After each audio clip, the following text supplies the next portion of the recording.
नमस्कार प्यारे बच्चों, आप सबका स्वागत है उत्तर प्रदेश के एकमात्र और सबसे बड़े सबसे विश्वसनीय platform UP board Hindi medium Vidyakul पर। मैं हूं आपका हिंदी का शिक्षक आचार्य ऋषि और आप सबका स्वागत करता हूं आज की क्लास में, जो कि होने वाली है बहुत खास।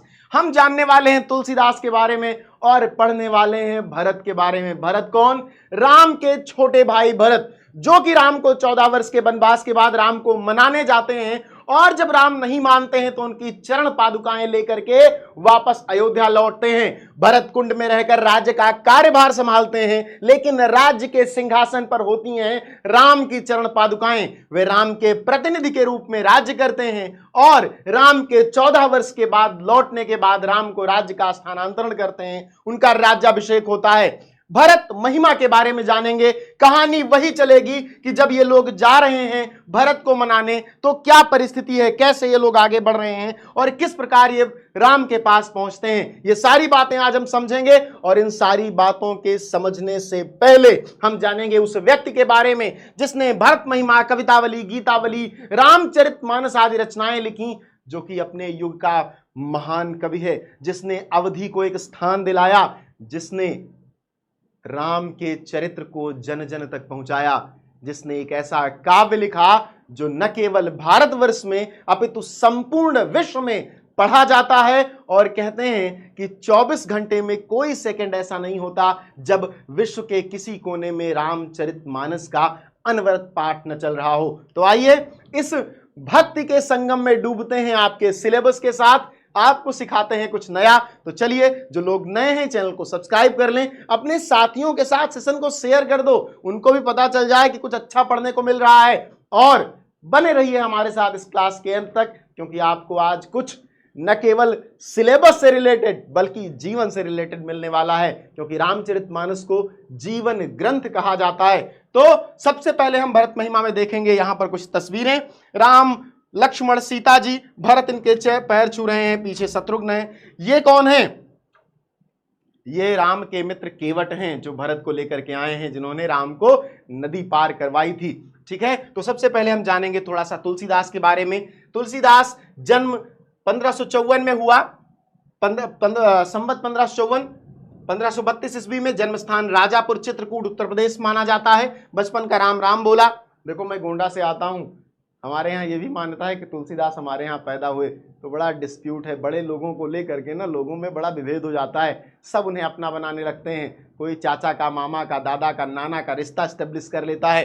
ठीक है, प्रमुख ग्रंथ रामचरितमानस है। माता पिता हुलसी एवं आत्माराम दुबे, पत्नी का नाम रत्नावली। कहते हैं एक बार इनका विवाह हो गया और रात में इनकी पत्नी ससुराल में, इनके मायके में थी। रात में इनको अपने पत्नी से बड़ा प्रेम जागा, इन्होंने कहा कि चलो मिल के आते हैं। ये उठ पड़े, चल दिए। कहते हैं कि बारिश बहुत हो रही थी, नदी में बाढ़ आई थी और एक सौ बह रहा था नदी में, तो उन्हें लगा नाव है, सौ पर बैठ कर ये नदी पार कर गए। और वहाँ पहुँचे तो कहते हैं कि एक पेड़ था, उस पर एक सांप लटक रहा था, उसी को रस्सी मान करके ये चढ़ गए और उसके बाद इनकी अपनी पत्नी से मिले। तो इनकी पत्नी बड़ी शर्मिंदा हुई। उस समय लोक लाज का बड़ा महत्व था, तो आजकल का युग नहीं था कि निब्बा निब्बी हो, चलो मिल लेते हैं। तब बड़ा महत्व था सांस्कृतिक लोक लाज का। तो इनकी पत्नी ने कहा कि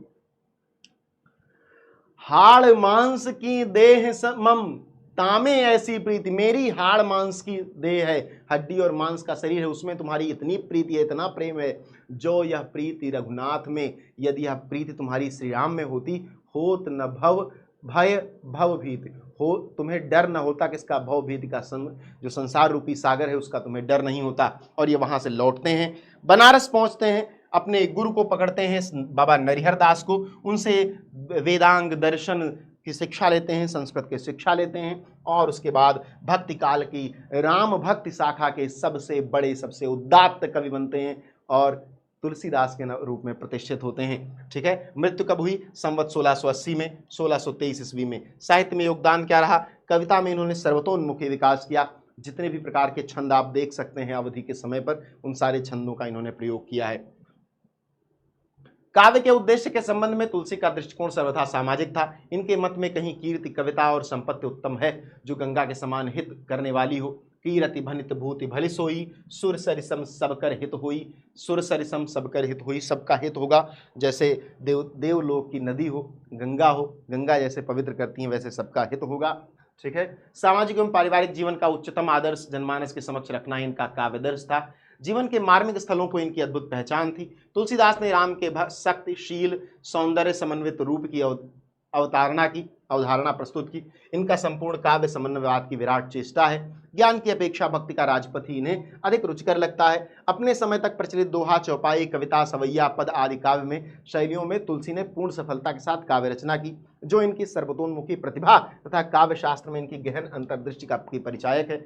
इनके काव्य में भाव पक्ष के साथ कला पक्ष की पूर्णता है। इसमें सभी रसों का आनंद प्राप्त होता है। स्वाभाविक रूप में सभी प्रकार के अलंकारों का प्रयोग करके तुलसी ने अपनी रचनाओं को प्रभाव उत्पादक बना दिया है। इनका ब्रज भाषा तथा अवधि पर समान अधिकार है। कवितावली, गीतावली, विनय पत्रिका आदि रचनाएं ब्रज भाषा में है, रामचरितमानस अवधि में है। अवधि को साहित्यिक रूप प्रदान करने के लिए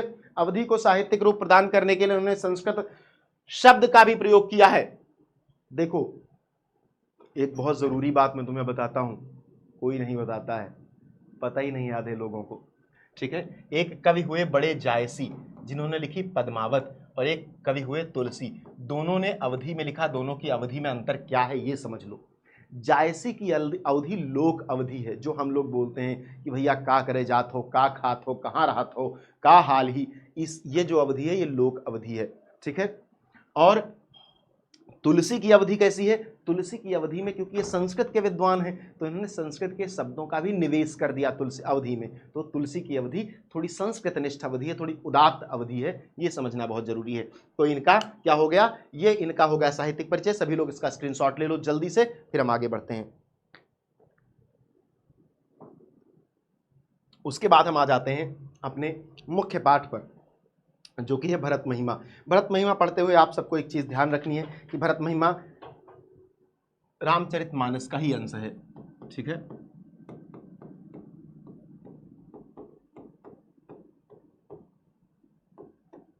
रामचरितमानस का ही अंश है। ये वो समय है, आप कहानी जानते हैं रामचरितमानस की, सबको पता है। एक राजा दशरथ थे, उनके 4 बेटे थे, 3 रानियां थीं, और उसके बाद में क्या होता है सारी कहानी आपको पता है मोटा मोटी। तो जब राम को वनवास हो जाता है, देखो कितनी बड़ी चीज़ है, ये एक ऐसी कहानी है राम की जो पूरे विश्व को पता है, केवल विश्व को ही, पूरे भारत को ही नहीं, पूरे विश्व को पता है। आज भी इंडोनेशिया वगैरह में, थाईलैंड वगैरह में रामचरितमानस का जैसा मंचन हमारे यहाँ रामलीला का होता है, वैसा वहाँ भी होता है। बहुत जगहों पर रामलीला का मंचन होता है, और रामलीला के साक्ष्य बहुत जगह मिले हैं, पूरे विश्व में मिले हैं। तो रामलीला एक अद्भुत कहानी है, हर व्यक्ति को पता है, तो इसको बताने की आवश्यकता नहीं पड़ती। बट आप नाम ले लो बस, केवल राम, बस सबको पता चल जाता है। तो राम अयोध्या से 14 वर्ष के लिए चले गए, चित्रकूट में रहते हैं, ठीक है। चित्रकूट में इस समय उनका स्थान है, वे रह रहे हैं कुटिया बना करके। भरत अपने पूरे कुनबे के साथ, अपने भाइयों के साथ, माताओं के साथ, गुरुओं के साथ, मंत्रियों के साथ, सेना के साथ राम को मनाने निकलते हैं। क्यों मनाना है? क्योंकि जब राम को वनवास मांगा गया राम के लिए, तब भरत अपने मामा के यहाँ थे, उनको ये बात बिल्कुल रास नहीं आई, उनको चाहिए ही नहीं था। जब बड़ा भाई है तो छोटे भाई को राज्य क्यों मिले, तब ये प्रथा थी। बहुत से लोग पूछते हैं कि भैया 14 वर्ष का वनवास ही क्यों मांगा गया? तो 14 वर्ष का वनवास इसलिए मांगा गया क्योंकि तब के एडमिनिस्ट्रेशन रूल में, तब के प्रशासनिक कानूनों में ये नियम था कि यदि कोई व्यक्ति 14 वर्ष तक किसी राज्य पर अधिकार कर ले, किसी राज्य पर राज्य कर ले, तो राज्य उसका हो जाता है। आज के लिए भी आपको एक बात बताता हूँ, आपके गांव में बहुत ग्राम समाज होगा, बहुत ज़मीनें पड़ी होगी जो ग्राम समाज की हैं, जो सरकार की हैं। यदि आप 15 वर्ष तक उन ज़मीनों पर कब्जा करके अपना घर बना लेते हो, कोई घर बना लिया आपने, 15 वर्ष तक आप बना कर रखे, तो वह ज़मीन आपकी हो जाती है, उसको आबादी मान लिया जाता है, आपसे कोई लेता नहीं है। तो ये प्रशासनिक कानून कैरी फॉरवर्ड आज भी हो रहा है बहुत स्थितियों में, ठीक है। सभ्यताएं मिट गई, पूरे विश्व की तमाम सभ्यताएं समाप्त हो गई, लेकिन भारत की सभ्यता सिंधु घाटी सभ्यता से लेकर आज तक निरंतर चलती है। हमारे एनेक्डोट्स आज भी मिलते हैं सिंधु घाटी सभ्यता से भी, आर्यों से भी, सब यहीं के हैं। जो आपसे कह रहा है कि आर्य हमारे सेंट्रल एशिया से आए, दक्षिणी काकेशस से आए, रूस से आए, मूर्खों का क्या है, कुछ भी कहते हैं, ठीक है। चलो, गोस्वामी तुलसीदास ने रामचरितमानस से अवतरित प्रस्तुत प्रसंग में भरत की भ्रातृभक्ति, जो भाई का प्रेम है, को उद्घाटित किया है, उसको दिखाया है लोगों को। राम को पिता के द्वारा वनवास दिए जाने के बाद भरत उनको वापस बुलाने के लिए पैदल ही वन की ओर चल देते हैं। अब भैया उस समय मेट्रो तो चलती नहीं थी, मेट्रो तो आज भी अयोध्या से चित्रकूट के बीच में नहीं चलती है, खैर चलनी चाहिए। मेरा ये मन है कि कभी अगर मुझे सांस्कृतिक मंत्री बनाया जाए तो मैं एक प्रोजेक्ट बनाऊं और सारे तीर्थ स्थलों को मैं मेट्रो से जोड़ूं, कि आदमी बहुत कम समय में ट्रैवल करता हुआ और आराम से सारे तीर्थ स्थल घूम ले। कम से कम उत्तर भारत के एक जगह कनेक्ट हो जाएं, दक्षिण भारत के एक जगह कनेक्ट हो जाएं, ना हो पाए तो उत्तर प्रदेश की एक जगह हो जाएं, दिल्ली की एक जगह हो जाएं, मध्य प्रदेश की एक जगह हो जाए। मतलब एक व्यवस्था हो कि जहां एक व्यक्ति ट्रेन पर चढ़ ले तो पूरे तीर्थ स्थल को घूम ले। ठीक है, पैदल ही चल देते हैं, उनका भ्रातृ प्रेम आदर्श और अनुकरणीय है। तभी तो तुलसीदास ने कहा है कि भरत सम भाई हुए हैं न हुई हैं, भरत सम भाई हुए हैं न हुई हैं। भरत के समान भाई न हुए हैं न होंगे, ऐसा मैं नहीं मानता। मेरा भी छोटा भाई है और वो भी मुझसे बहुत प्रेम करता है। तो ऐसा है कि अवध क्षेत्र में पैदा होने वाले लोगों में ही वो प्रेम है अपने बड़े भाइयों के लिए और बड़े भाइयों का छोटे भाइयों के लिए। हमने वो पद्धतियां बनाई हैं, आप नहीं बना पा रहे, इसका मतलब आप अवध के नहीं है दोस्तों। तो घबराना नहीं है, बिल्कुल हमारे साथ बने रहना है। भरत महिमा का श्लोक शुरू होता है यहाँ से, जहाँ से हम समझने की कोशिश करते हैं कि कैसे चीजें चल रही हैं। तुलसीदास जी लिखते हैं, चलत पयादे खात फल। ये दो जो लिखा है, दो का मतलब है दोहा और चौ का मतलब है चौपाई। दोहे से क्या अर्थ होता है?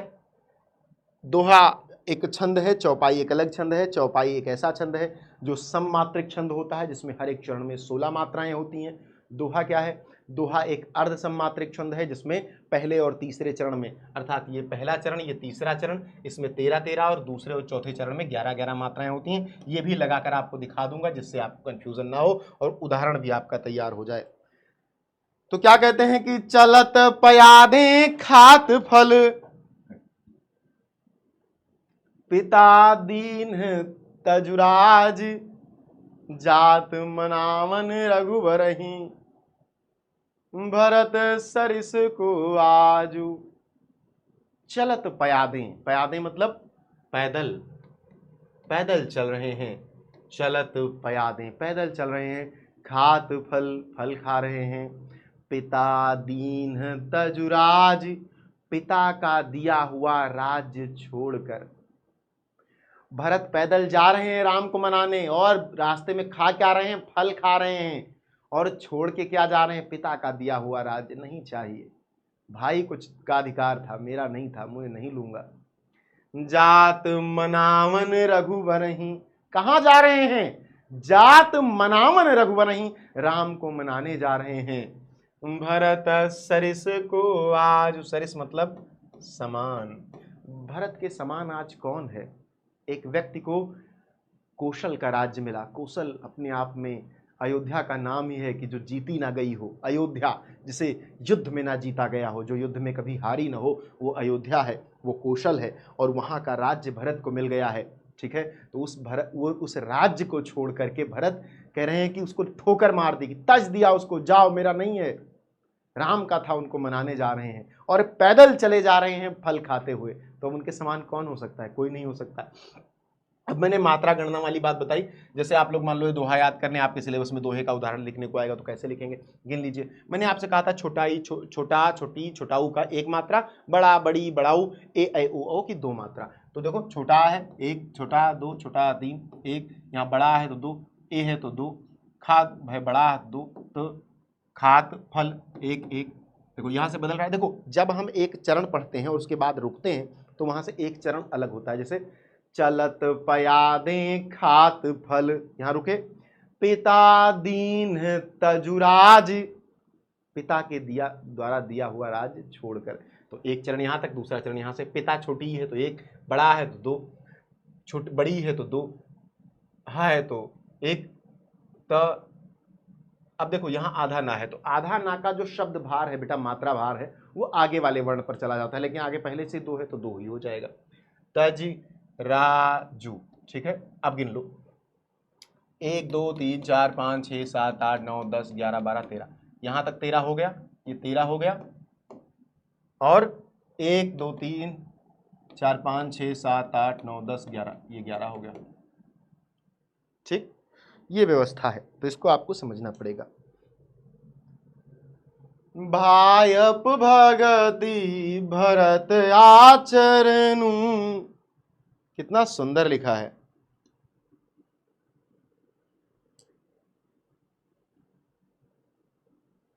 भायप भगति भरत आचरणु कहत सुनत दुख दूषण हरनु। भायप भगति, भायप मतलब भाई के भक्ति, मतलब भाई की भक्ति, भ्रातृत्व, भ्रातृत्व भक्ति, भ्रातृ भक्ति। भरत का आचरण कैसा है? भाई की भक्ति करने वाला है। भायप भगति भरत आचरणु, भरत के आचरण में ही शामिल है भाई की भक्ति करना। कहत सुनत दुख दूषण हरनु, ये केवल कहने और सुनने मात्र से दुख और जीवन के कष्ट दूर हो जाते हैं। ठीक है, गांव की कुछ स्त्रियां बात कर रही हैं और जैसे एक जगह से गुजर रहे हैं भरत, एक रास्ता है, तो भरत वहां से गुजरते हुए गांव की कुछ स्त्रियां देखती हैं और उनको देखती हैं तो वो आपस में बात कर रही हैं। तुलसीदास बहुत सुंदर कवि हैं। तुलसीदास हमेशा मतलब कवि महत्वपूर्ण रखा ही नहीं उन्होंने अपने आप को। आजकल चर्चाएं होती है ना, जब मैं आजकल के समय में सबसे बहुत इंपॉर्टेंट बात है, आजकल आप इंटरनेट पे देखते हो, सोशल मीडिया पर देखते हो कि तुलसीदास के किसी एक दोहे को लेकर के आपत्ति हो गई, तुलसीदास के किसी एक दोहे को लेकर के विवाद हो गया, कोई तुलसीदास को गाली दे रहा है, कोई तुलसीदास के समर्थन में बात कर रहा है। मैं इन दोनों लोगों को नहीं सुनना चाहता। उसका कारण क्या है? एक कवि अपने समय का आईना होता है, उस समय में जो हो रहा है उसे वह वर्णित करता है अपने साहित्य में। अब एक कवि अगर एक राक्षस को महान व्यक्ति लिख दे तो ये उसकी गलती हुई, उसकी तो जिम्मेदारी है ना कि राक्षस को राक्षस लिखा जाए। जैसा समाज वैसी अभिव्यक्ति, यही तो एक कवि का महान होना है। तो तुलसीदास तो इस परिप्रेक्ष्य में महान है। जो बुरे लोग जो उनकी बुराई करते हैं कि इन्होंने लिख दिया, गलत लिख दिया, उनको ये सोचना चाहिए कि तुलसीदास अगर चाहते तो उनके समाज में उस गलती को वो अच्छा लिख सकते थे, लेकिन वो केवल एक आईना बने जिसके आर पार देखा जा सके। उन्होंने अपना पुट नहीं डाला, उन्होंने वास्तविकता लिख दी। और एक कवि तभी महान हो जाता है जब वह वास्तविकता लिखता है। तो आप कभी तुलसीदास के विरोध या पक्ष वाले मत बनिए। आप साहित्य को और समाज को समझते हैं कवियों और लेखकों के माध्यम से, तो आप ये समझने की कोशिश कीजिए कि उस समय का साहित्य कैसा था, उस समय का समाज कैसा था, और उस समाज का साहित्य में प्रतिबिंबन कैसा हुआ। ये मुख्य महत्वपूर्ण है। ये महत्वपूर्ण नहीं है कि लेखक ने लिख क्या दिया, क्योंकि लिखेगा तो वही जो उसे दिखेगा ना भाई। तो लेखक कहां से बुरा हो जा रहा है? उसकी तो महानता यह है कि वो मजबूत इतना था कि वास्तविकता लिख पाया। आप तो उसके चरण चूम लो इस बात पर और आप उसके विरोध में उतर जाते हो। और तुलसीदास का लेखन ऐसा ही है। और यहां पर भी वही बात हो रही है कि गांव की कुछ स्त्रियां देख रही हैं भरत को और उन्हीं के माध्यम से तुलसीदास ये कहलवा रहे हैं। एक स्त्री दूसरे स्त्री से कहती है कि हे सखी चलत पयादें खात फल। देख रही हो भरत और शत्रुघ्न को, ये सेना ये अयोध्या की है, पैदल चले जा रहे हैं, फल खा रहे हैं। ठीक है, और इनको पिता ने इनके राज्य दे दिया था, उसको छोड़ दिया इन्होंने। कहां जा रहे हैं? जात मनावन रघुबर, भगवान राम को मनाने जा रहे हैं। भरत सरिस को आज भरत के समान कौन है? वो इतने महान हो गए जो राज्य छोड़ दे, अपने भाई के लिए राज्य छोड़ दे, अपने प्रेम के लिए, अपनी भक्ति के लिए राज्य छोड़ दे और पैदल फल खाता हुआ मनाने जा रहा है। उससे महान कौन हो सकता है? और उसी में वो स्त्रियां कहती हैं आगे चौपाई में कि भायप भगति भरत आचरणु। जो भाई की भक्ति है वो भरत के आचरण का हिस्सा है। भरत का आचरण इतना पवित्र है कि भाई की भक्ति के लिए उसमें स्थान है। और ऐसे एक व्यक्ति को देखते हुए, इस बारे में बात करते हुए और सुनते हुए हमारे सारे दुख और दोष हर जाते हैं, समाप्त हो जाते हैं। कौन कह रहा है? गांव की दो स्त्रियां कह रही हैं। आगे कहती हैं जो कछु कहब थोर सखी होई। जो कुछ भी मैं कहूंगी वो बहुत थोड़ा होगा। राम बंधुअस काहे न कोई। राम के भाई के समान कौन हो सकता है? भरत के समान कौन हो सकता है? अर्थात राम के समान भरत के समान कोई नहीं हो सकता। हम सब सानुज भरत ही देखे। सानुज स धन अनुज, अनुज माने भाई, स माने साथ में। हम सबने भरत को उनके भाई के साथ देखा। भाई कौन? शत्रुघ्न के साथ देखा। भैन धन्य जुबती जन लेखे। जुबती मतलब होता है युवती। जुबती शब्द अवधि का है, युवती का अपभ्रंश है।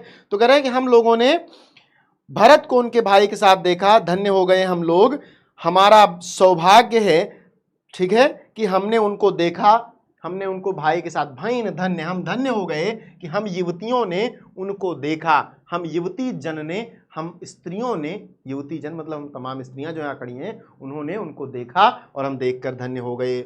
सुनि गुण देखी दशा पछताही, सुनि गुण, भरत के गुण सुनकर, और देख दशा, और उनकी दशा देखकर, दोनों में कोई समानता नहीं, गुण तो महान है, दशा क्या है, पैदल चल रहे हैं, भाई को मनाने जा रहे हैं। पछताही, हम लोग पछता रही हैं, कैकेयी जननी जोग सुत नाही, भरत कैकेयी के कोख से पैदा होने लायक तो नहीं थे, कैकेयी के बेटे होने लायक तो भरत बिल्कुल नहीं थे, क्योंकि भैया कैकेयी को इतना बुरा करना ही नहीं था, ठीक है।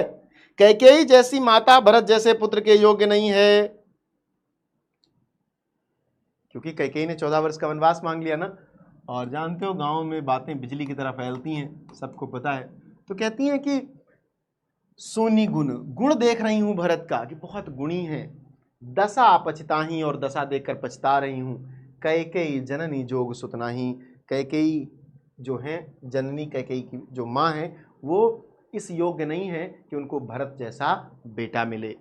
को कह दूषनु रानी ही नाहिन, कोई कुछ स्त्रियां कहती हैं कि अरे बहन सुनो, दूषण दोष रानी नाहिन, दोष रानी में ही नहीं है, दोष रानी में नहीं है, कैकेयी में सारा दोष नहीं है, कैकेयी सारी बुराई कैकेयी में नहीं है। विधि सब कीन हम ही जो दाहिन, हमें जो लगता है, हमें जो समझ में आता है, उसके अनुसार विधि ने अर्थात विधाता ने सब कुछ किया है, हमें जो समझ में आता है, हमें जो परिस्थिति दिखती है, उसके अनुसार सब कुछ विधाता ने किया है, ठीक है।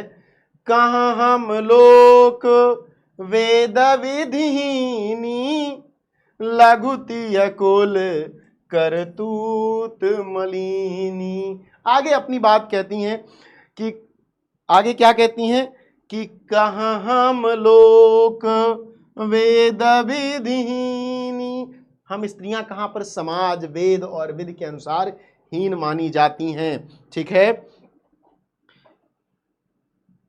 हम लोग लोक और वेद की मर्यादा से हीन, निम्न कुल में जन्म लेने वाली, कर्म से मलिन तुच्छ स्त्रियां हैं। कहाँ हम लोक वेद विधि हीनी, हम लोक से, वेद से, विधि से हीन हैं। लघुतीय, छोटी स्त्रियां हैं। कुल करतूति, और अपने कुल और चरित्र से मलिनी, मलिन हैं, खराब हैं। बसही कुदेश कुगाम कुबामा, कु शब्द जिसके पहले लग जाता है वो उसको बुरा बना देता है। कुदेश खराब देश, कुगांव खराब गांव, कुबामा, ठीक है। कहाँ बसही कुदेश, हम कहाँ रहती हैं, कुदेश में रहती हैं, खराब गांव में रहती हैं, ठीक है। कुगाम कुबामा, ठीक है, और बुरे गांव में रहती हैं। कुदेश क्या है, जो वन का क्षेत्र है जहां वो रहती हैं, कुगांव जो उनका गांव है। कहाँ यह दरसु पुण्य परिणामा, हम समझ नहीं पा रही हैं कि जो भरत और उनके भाई के दर्शन हो रहे हैं, ये किस पुण्य का परिणाम है, ये किस हमारे सौभाग्य का परिणाम है। अस अनंदु अचिरजु प्रतिग्रामा, जनु मरुभूमि कलप तरुजामा, स्त्रियां कहती हैं अति अस आनंदु अचरज प्रतिगामा, हमारे गांव में ऐसा आनंद और आश्चर्य की भावना है कि जैसे जनु मरुभूमि, मानो जनु, जनु मनु जानु मानो उत्प्रेक्षा अलंकार, जनु मरुभूमि, जानो रेगिस्तान में, कल्प तरुजामा, कल्प का वृक्ष उगाया है, कल्प तरु कल्प वृक्ष उगाया। कल्प वृक्ष क्या है, जो मांगने से ही मुरादें पूरी करता है, उसे कल्प वृक्ष कहते हैं। अगला पढ़ते हैं। तेहि बासर बस प्रातहि चले सुमिरि रघुनाथ, राम दरस की लालसा भरत सरिस सब साथ। निसी बासर, ठीक है। निसी शब्द क्या है, निसी मतलब रात्रि, बासर मतलब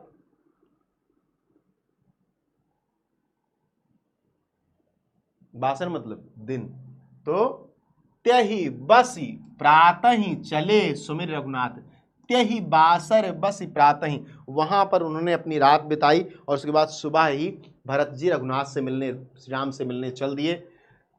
सुमिर रघुनाथ, प्रातः ही चले सुमिर रघुनाथ, भगवान का नाम लेकर सुबह चल पड़े। राम दरस की लालसा, राम दरस की लालसा है, मन में राम से मिलने की इच्छा है। भरत सरिस सब साथ, भरत के साथ साथ सबकी राम के साथ से मिलने की इच्छा है और सब भरत के साथ चल रहे हैं, आगे बढ़ रहे हैं। मंगल सगुन होहि सब काहू, सबको मंगल सगुन हो रहे हैं। मंगल सगुन मतलब अच्छे संकेत मिल रहे हैं सबको। हमारे यहाँ कहा जाता है ना, सगुन देख के काम करना चाहिए, तो अच्छे संकेत सबको मिल रहे हैं। फर कहीं सुखद बिलोचन बाहु, बिलोचन मतलब आंखें, बाहु मतलब बाह, ठीक है। तो फर कहीं सुखद बिलोचन बाहु, फड़क रही हैं क्या? सुखद, जो सुख देने वाली बाहें और आंखें हैं वे फड़क रही हैं। जैसे हमारे यहाँ कहा जाता है कि जो बाईं आंख फड़के तो बुरा होता है, दाईं आंख फड़के तो अच्छा होता है, जो भी मतलब ऐसा कुछ है। तो जिससे अच्छा होता है वही वाली भुजा और वही वाली आंख फड़क रही है। भरत ही सहित समाज उछाहू, मिलहि राम मिटिहि दुख दाहू।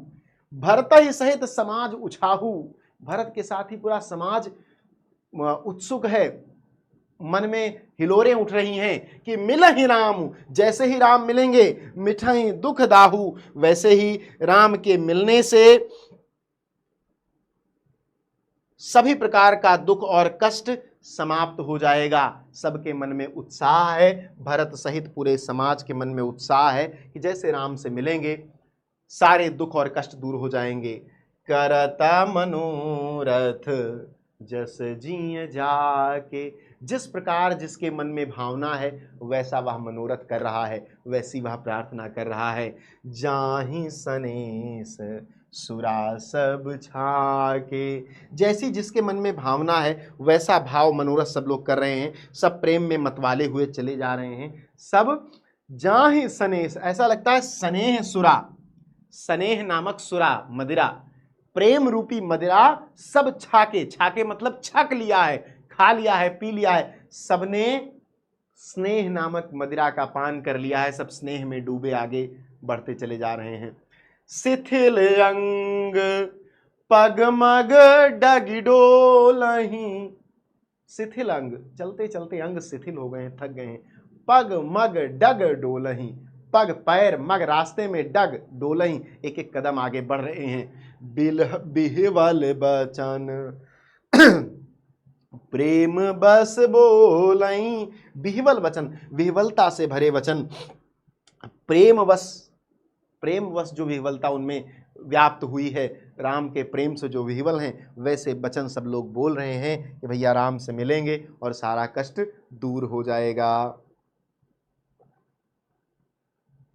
आप सब इसके कठिन शब्दों को लिख लेंगे, सेशन को अपने सभी साथियों तक शेयर कर देंगे। जो बच्चे नए हैं उन बच्चों के लिए खास हिदायत है कि चैनल सब्सक्राइब कर लो, क्योंकि सारी क्लासेस चल रही हैं, 11th की सारी क्लासेस क्रमबद्ध रूप से आपको मिलेंगी।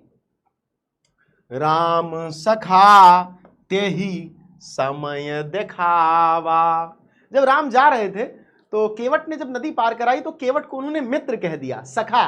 तो राम सखा तेहि समय दिखावा, भरत के साथ केवट हैं रास्ता दिखाने के लिए, तो वो लोग दिखाते हैं एक तेहि समय, उसी समय राम के मित्र ने उसी समय दिखाया। क्या दिखाया? शैल शिरोमणि सहज सुहावा, उन्होंने उसी समय पर्वतों में श्रेष्ठ, जो सबसे शैल शिरोमणि, पर्वतों में श्रेष्ठ जो पर्वत है सहज सुहावा, वो सबको दिखाई पड़ा, सबको सहज रूप से दिखाई पड़ा वहां पर। और कौन है ये,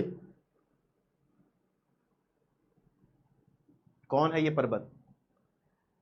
राम के सखा ने उसी समय सबको पर्वतों में शिरोमणि, शैलों में शिरोमणि पर्वत को दिखाया। कौन है? कामदगिरि पर्वत, बहुत प्यारा पर्वत है कामदगिरि। अभी तो मैं हाल ही में कामदगिरि गया था, तो उस पर लोगों ने वो रास्ता वास्ता बना लिया है, वहाँ ऊपर चाय वगैरह मिलती है, लेकिन पहले सोचो कैसा रहा होगा। बड़ा प्यारा था कामदगिरि, बड़ा सुंदर रास्ता भी बन गया है अब तो, तब तो रास्ते भी नहीं थे।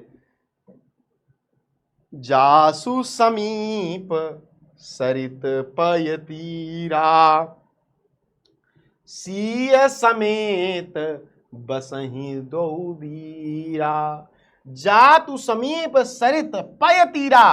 पय मतलब पयस्विनी नदी, वहां पर एक पयस्विनी नदी है। पयस्विनी नदी के तीर पर, समीप के समीप, तीर पर नजदीक, सीय समेत बसई दो बीरा। बताया कि भैया यही कामदगिरि पर्वत है, इसी के बगल में पयस्विनी नदी है, उसी के किनारे दोनों भाई सीता जी के साथ रहते हैं। कितना खुश हुए होंगे भरत, पूरा समाज। 14 वर्ष का वनवास, भैया टेलीग्राम व्हाट्सएप नहीं था, सोशल मीडिया नहीं था कि भगवान राम सुबह जा रहे हैं नहाने के लिए तो कह रहे हैं कि देखो ये नदी है और यहाँ कमल खिले हुए, शॉर्ट्स बना के डाल रहे हैं, ऐसा नहीं था। यहाँ से भरत उसको तुरंत 10 ग्रुपों में भेज रहे हैं, तुरंत हर्ट कर दे रहे हैं, गिफ्ट भी सेंड कर दे रहे हैं व्हाट्सएप इंस्टाग्राम पे, ऐसा नहीं था। ठीक है, कोई किसी को नहीं जानता, पत्र चिट्ठी पत्री का भी जमाना नहीं था। किसको भेज देते, कहाँ भेज देते चिट्ठी, कुछ पता नहीं। खोजते हुए जा रहे हैं और भाई का मिलना कितना आह्लादित है। आप सोचो कि एक व्यक्ति जंगल चला गया है, उस समय जंगल जाना ऐसा था कि जीवन से ही चले जाना। कैसे आप खोजोगे उस आदमी, कैसे पाओगे जब चारों तरफ जंगल ही है? कोई इंडस्ट्रियलाइजेशन थोड़ी ना हुआ था, ठीक है, औद्योगिक क्रांति थोड़ी ना हुई थी कि सबने घर बनवा लिए थे, रास्ते बन गए थे। देख ही करही सब दंड प्रणामा, कही जय जानकी जीवन रामा। देख ही समय, भारतीयों में ये तो बहुत सुंदर है। अपनी माँ के साथ कभी रास्ते पे निकलिए आप, या किसी के भी साथ जो बहुत धार्मिक हो, माँओं को अक्सर मैंने देखा है कि जितने भी मंदिर मिलेंगे वो हाथ जोड़ेंगी। स्त्रियों को धर्म स्वरूपा कहा जाता है, वे धर्म की स्वरूप है। पुरुषों को धर्म प्रवृत्त कहा जाता है, वे धर्म का पालन करते हैं। स्त्रियां धर्म स्वरूपा, वे ही धर्म है। किस भावना के साथ वे नमस्कार करती हैं मंदिरों को आप नहीं जान सकते, लेकिन आप ये समझ पाएंगे कि जो भावनात्मक संसार है वो स्त्रियों का है, और संसार बिना भावना के कुछ नहीं है। अगर हमें आप में प्रेम नहीं है तो हम जंगली हैं, और ये प्रेम का जो उदात्त रूप है वो स्त्रियों में है। तो टेक्निकली देखा जाए तो स्त्रियां शीर्ष पर हैं, ठीक है। अब कोई पुरुष प्रधान समाज कह दे रहा है, कोई कुछ कह दे रहा है, तो ऐसे लोग कहने दो, टेक्निकल चीज देखो, तार्किक रूप से देखो, ठीक है। तो देख कर ही सब दंड प्रणाम, जैसे ही कामदगिरि को देखा सब दंड प्रणाम करने लगे, लेट गए, अरे जय हो श्री राम, जय हो श्री राम, कहीं जय कही जय जानकी जीवन रामा। कहने लगे सबकी सियावर रामचंद्र की जय। जैसे वो जय जयकार लगाते हैं, वही सब जय जयकार लगाने लगे कि सियावर रामचंद्र की जय, जानकी जीवन रामा, जानकी के जीवन जो श्री राम है उनकी जय हो, ऐसा सब कहने लगे, ठीक है।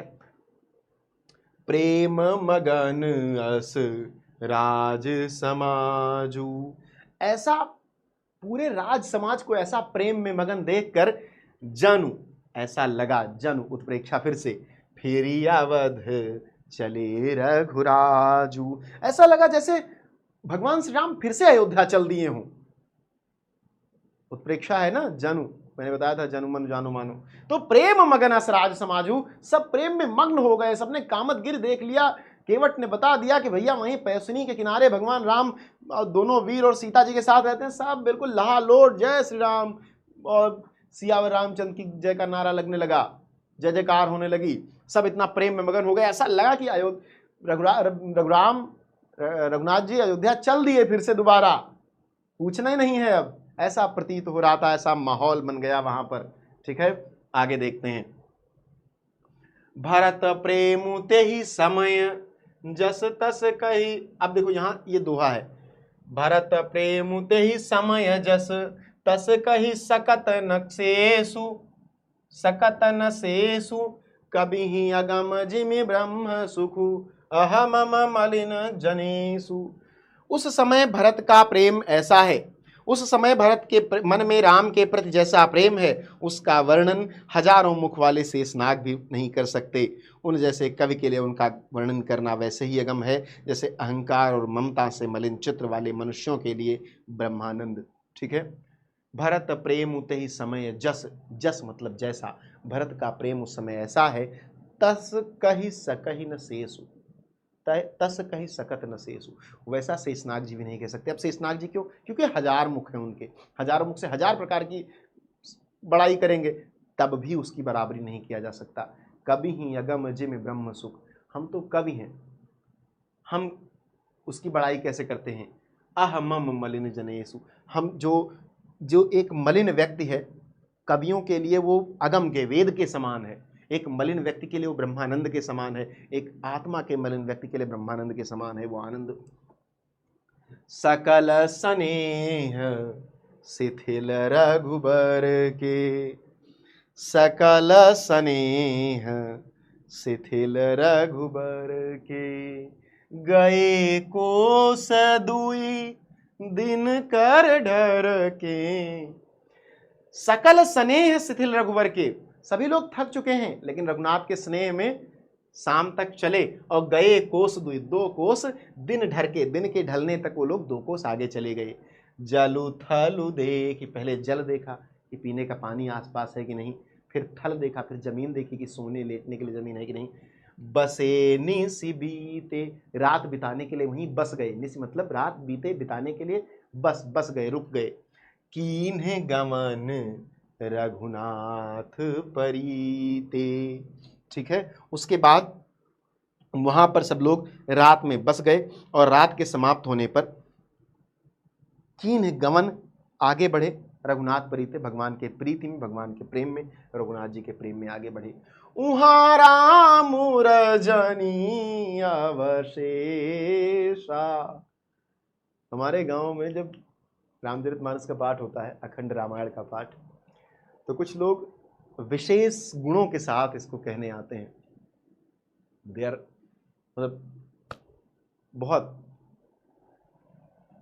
बहुत ज़्यादा टैलेंटेड मानता हूं मैं ऐसे लोगों को।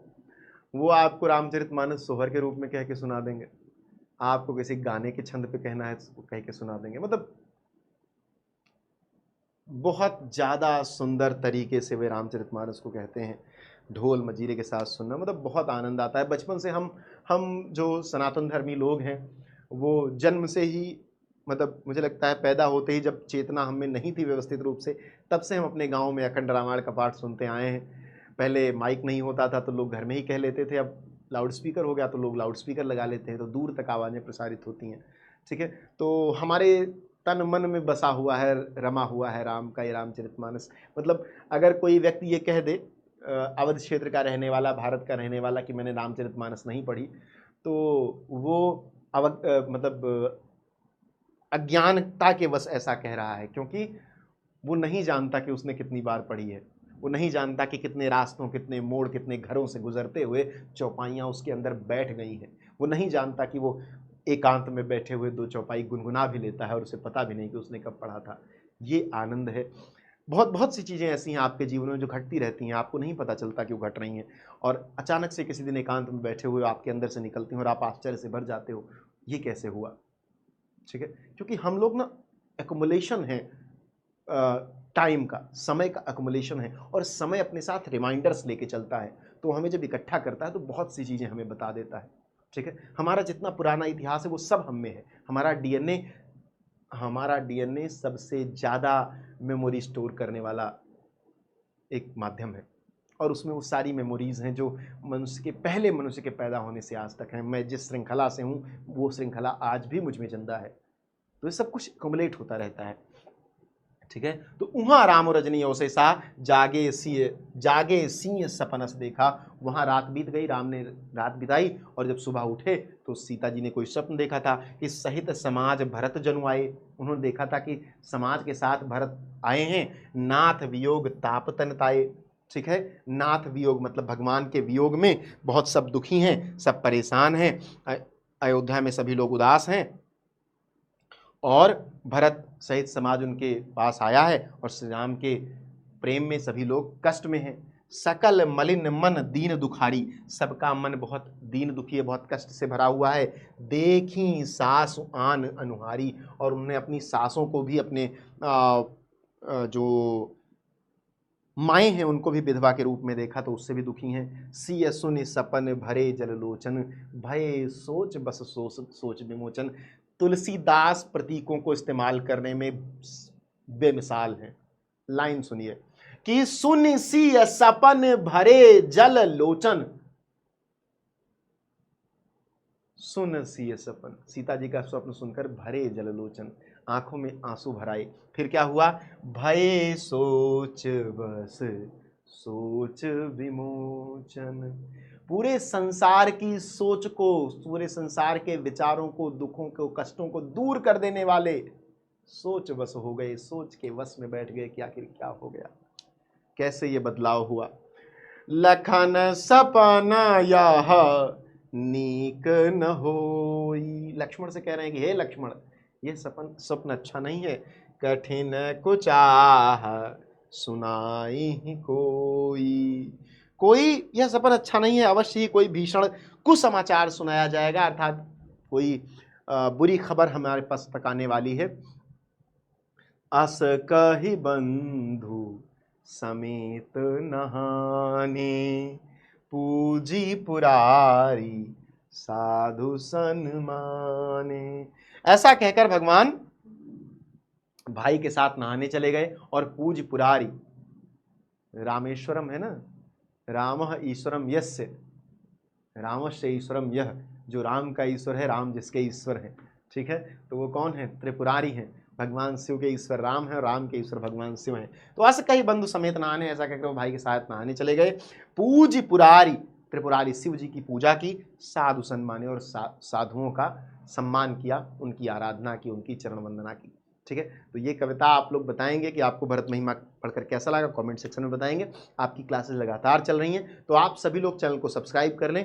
आपकी क्लासेज, हर सब्जेक्ट की क्लासेस, पूरी क्लास चलने वाली है 11th की, तो आप सभी को इस सेशन को शेयर करना है, सेशन कैसा लगा बताना है और अपने सभी साथियों को इससे जोड़ना है।